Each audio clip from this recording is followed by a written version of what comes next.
Again 24,300ல் 104 to 111 கொடுத்தோம்.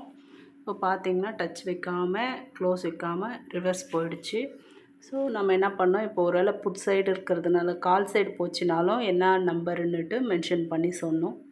எந்த side போனாலும் க்ளோஸ் வச்சுச்சுன்னா வாங்கலான்ட்டு. அதே மாதிரி பிக் எக்ஸிட் நம்பரும் சொல்லிட்டோம். ஒரு வேளை ட்ரைலிங் ஸ்டாப் லாஸ் தெரிஞ்சால் இதை ட்ரை பண்ணுங்கன்னு சொல்லி அதுக்கான ஸ்டாப் லாஸஸோடு மென்ஷன் பண்ணோம். மேலே புட் நம்பர் கொடுத்துருக்கோம், கீழே காலும் வந்துட்டு 130 வரைக்கும் போகும் அப்படின்னு சொல்லியிருக்கோம். ஸோ ஆஃப் அன் ஹவர் கழித்து ரொம்ப நேரம் பொறுமையை சோதித்தாலும் நமக்கு பார்த்திங்கன்னா சூப்பராக வந்து டார்கெட் ஹிட் ஆகிடுச்சு. ஸோ 111 வரைக்கும் ஃபஸ்ட்டு போச்சு. அகெயின் பார்த்திங்கன்னா 125 வரைக்குமே போய் 22 பாயிண்ட்ஸ் ஐ திங்க் 21 பாயிண்ட்ஸு போச்சு. ஸோ இப்போ வரைக்கும் 44 பாயிண்ட்ஸ் நம்ம கொடுத்துருக்கோம்.